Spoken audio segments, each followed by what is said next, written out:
Assalamualaikum warahmatullahi wabarakatuh. Halo sobat story horor. Di malam ini saya mau bercerita tentang seorang yang melakukan ronda ditakuti oleh penampakan kuntilanak. Bagaimana ceritanya? Jangan lupa support terus channel horror story dengan cara like, komen, dan subscribe beserta share kepada semua teman-teman kalian. Oke, kita mulai ceritanya. Pada suatu malam di tahun 80-an, di suatu malam orang ronda di sebuah desa, kita sebut saja dengan nama desa A. Di desa A ini pada malam itu yang bertugas sebagai petugas ronda adalah Bapak Supadi. Dan Bapak Supadi tidak sendirian, dia bersama Bapak Toha dan Bapak Malik. Suatu saat Bapak Supadi pada jam, kalau dulu itu jam 8 sudah malam ya, tahun 80-an jam 8 itu sudah malam. Bapak Supadi merasa dia harus cepat-cepat memanggil teman-temannya, yaitu Bapak Toha dan Bapak Malik, agar segera ke pos ronda, karena waktu itu memang cuacanya sangat gelap ya. Pada waktu zaman 80-an, suasana tahun segitu jam 8 itu sudah gelap.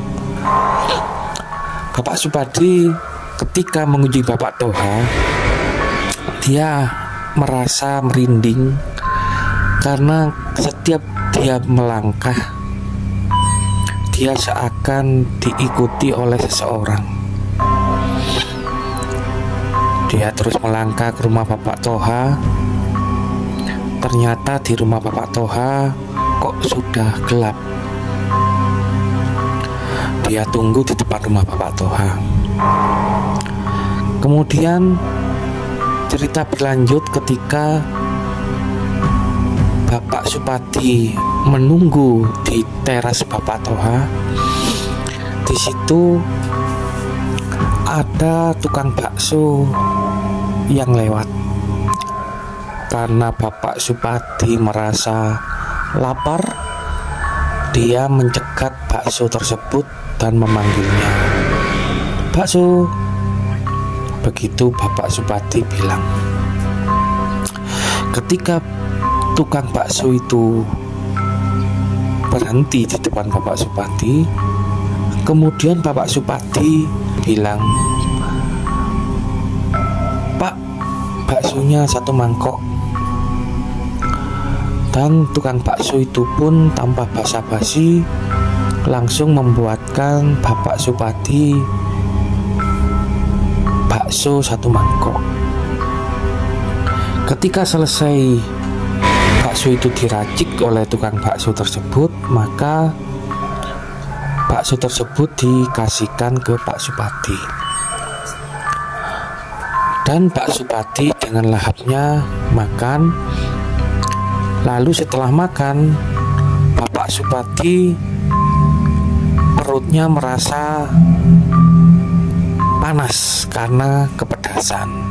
Bapak Supadi agak marah kepada tukang bakso, "Pak, kenapa bakso saya itu kok terlalu banyak cabainya atau sambalnya?" Tukang bakso tersebut diam aja. Dia cuma menggeleng-geleng kepalanya saja tanpa bicara satu kata pun. Bapak Supadi semakin marah. Dia langsung, "Ini berapa?"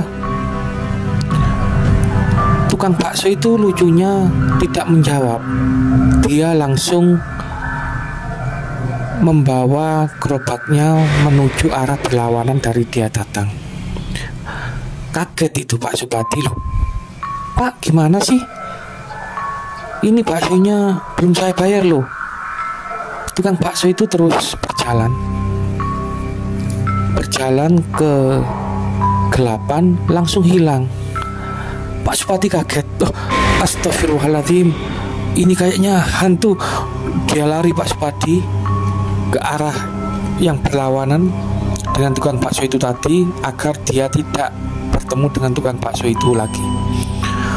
Dia lupa bahwa dia sejatinya mau ke rumah Bapak Toha untuk menjemput Bapak Toha, kemudian ke rumah Malik untuk menjemput Bapak Malik.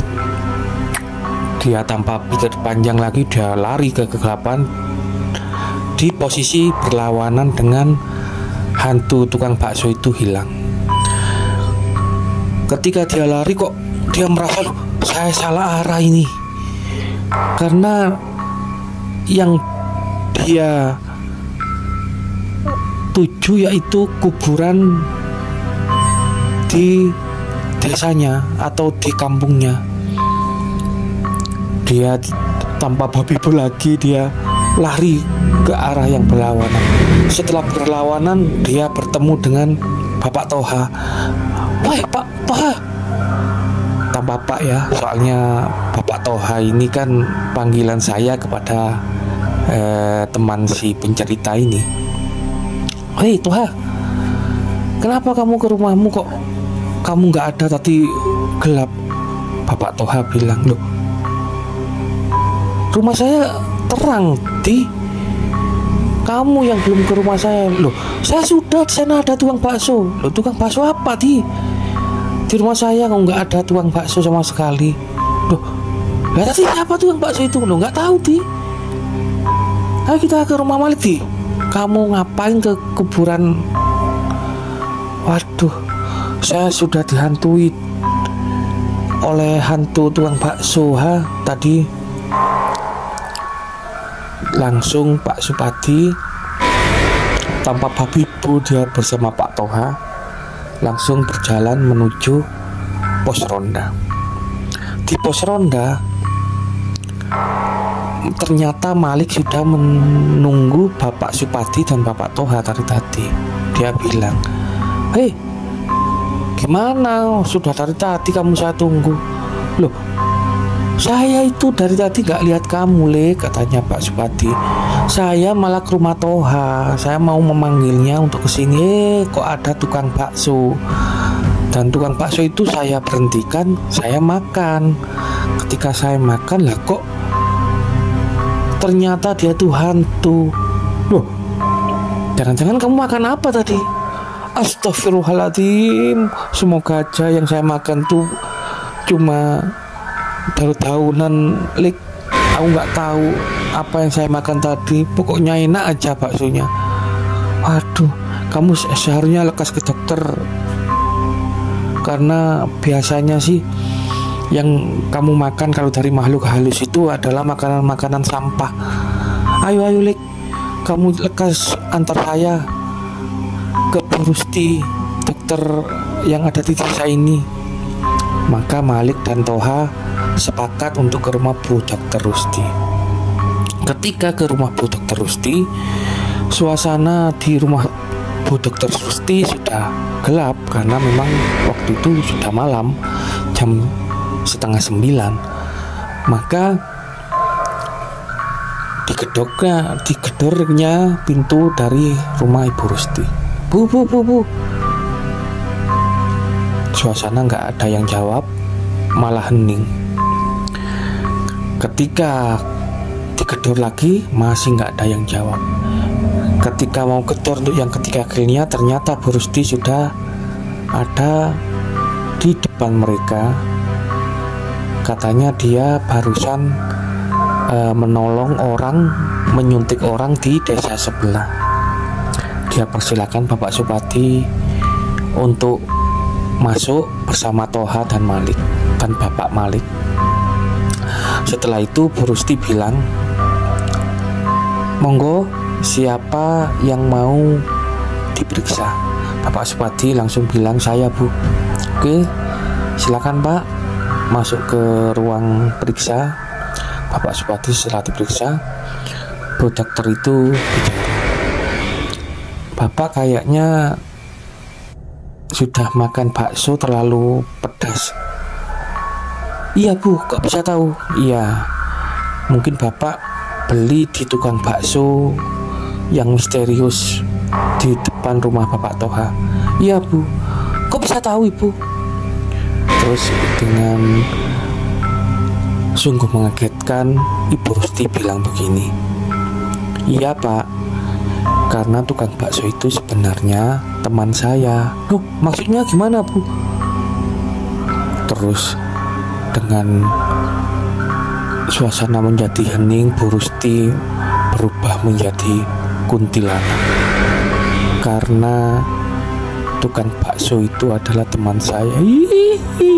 Aduh, sungguh mengerikan. Tanpa babibu lagi, Pak Supadi langsung lari dan dia bilang dengan Toha dengan gelagat, ayo Toha, balik, kita lari. Ini bukan rumah Bu Rusti.